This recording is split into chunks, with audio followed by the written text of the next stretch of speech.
ଯାଉଛନ୍ତି।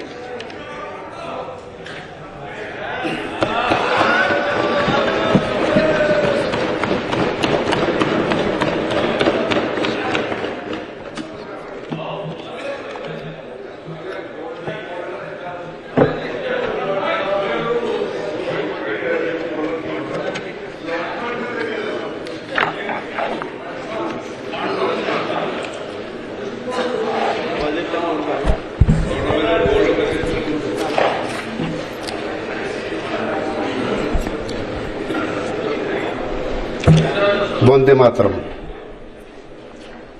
ओडिशार अनंत पालनकर्ता और रक्षक महाप्रभु श्री जगन्नाथ तांको दिव्य कृपारे निरंतर आमर मार्गदर्शन करि आसुछंती। सर्वे भवन्तु सुखिनः मंत्र द्वारा मो ओडिया जाति सदा अनुप्राणित।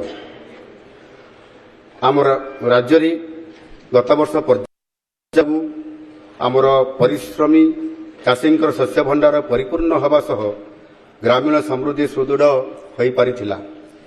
यह आम पई गर्वर विषय जे भारतर यशस्वी प्रधानमंत्री श्री नरेंद्र मोदी जी प्रगतिशील नेतृत्व में भारत विश्वर चतुर्थ बृहत्तम अर्थनीति भावे उभा होइछि। दैवी आशीर्वाद एवं ऑपरेशन सिंदूर समय देश को सुरक्षा देइथिबा आमर साहसी सैनिकों वीरत्व आमको प्रेरणा दूछि। आज शांति एवं प्रगति प्रति आमर विश्वास एवं अपेक्षा अधिक पूर्व अपेक्षा अधिक दृढ़ होइछि। माननीय बाचस्पति महोदय, महाप्रभु श्री जगन्नाथ अनंत महिमार संरक्षण और संवर्धन आमर पवित्र कर्तव्य। यही प्रतिबद्धता सहित आम सरकार पुरी रे प्राय 1000 कोटी व्यय अटकल एक विश्वस्तरीय श्री जगन्नाथ संग्रहालय एवं लाइब्रेरी केन्द्र प्रतिष्ठा करने सह गुंडीचा मंदिर, एमआर मठ, प्रमोद उद्यान एवं ऐतिहासिक रघुनंदन पाठागार आध्यात्मिक गौरव को पुनरुद्धार करेंगे। समग्र विश्वर भक्त माने प्रभु जगन्नाथ को कौन से वस्तु किंवा राशि दान करी एकत्र पवित्र कार्य आरंभ करने को शुभ बोली मन करिथांती। आमे श्री जगन्नाथ मंदिर पुरी पाई समर्पण नाम एक सुरक्षित ऑनलाइन दान प्लाटफॉर्म डिजिटल हुंडी प्रचलन करिछु।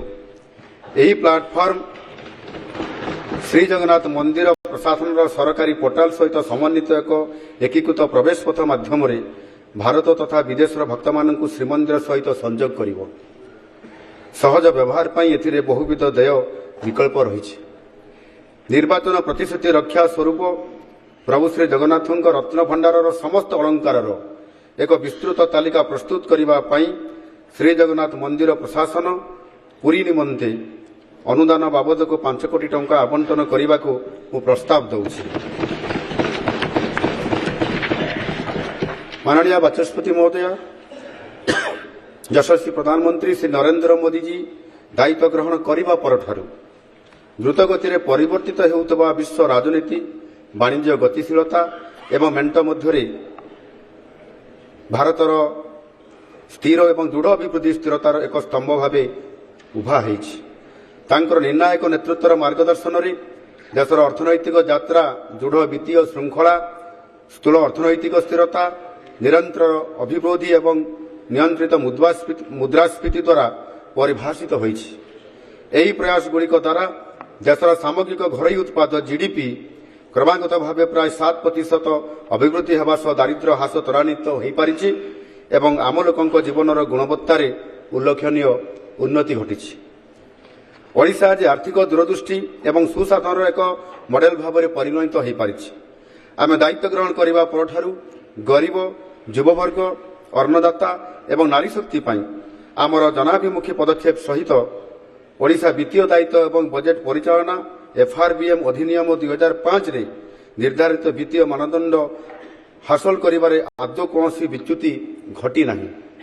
नीति आयोग, आरबीआई एवं जातीय ख्यातिसंपन्न अन्यान्य सरकारी आर्थिक प्रतिष्ठान द्वारा यही सफलता को प्रशंसा करा जायछि।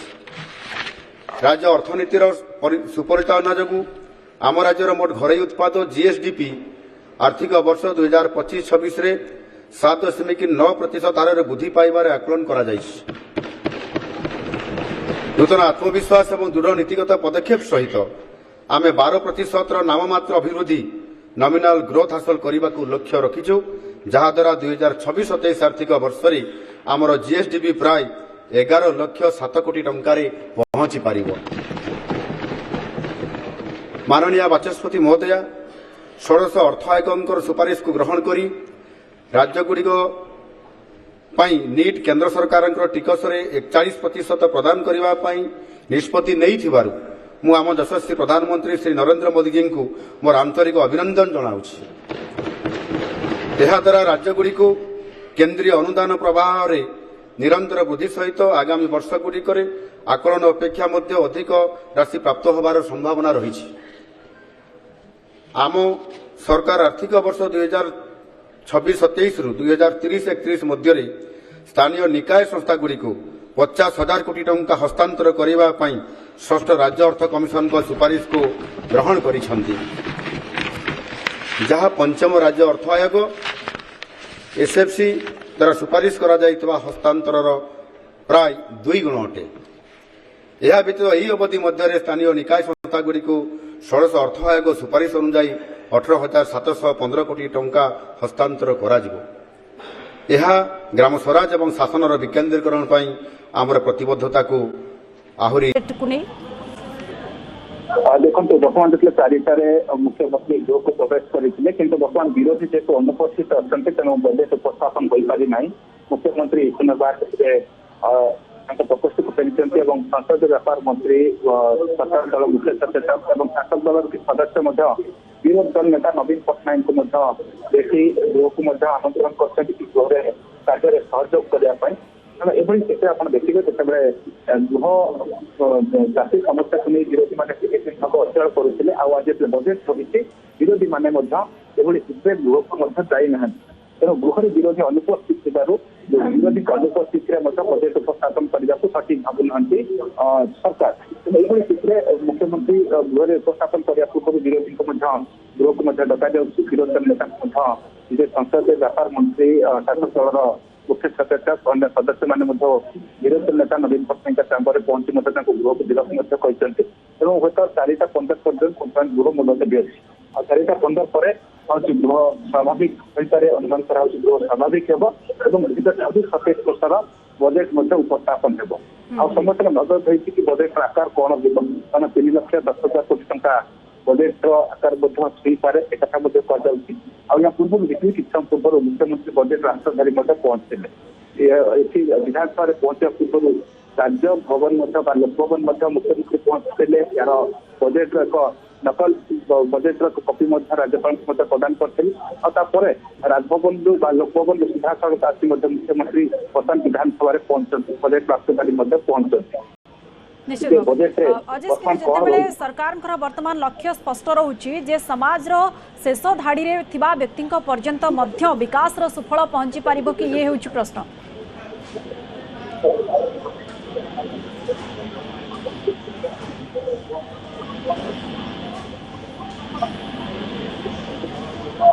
विरोधी अनुपस्थित रही गृह रे जेहेतु विरोधी उपस्थित नहांती तेणु 4टा 15 पर्यंत गृह मुलतवी रही जरूरी सूचना वर्तमान रोचे विधानसभा परिसर ए अपडेट पहुंचुछि जे विरोधी उपस्थित नहांती गृह रे बजेट उपस्थापन हेबाकु जाउछि एपटे अपेक्षा रे समस्त रही किंतु विरोधी उपस्थित नहांती जोथि पई गृह वर्तमान 4टा 15 पर्यंत मुलतवी घोषणा करा जाइछि।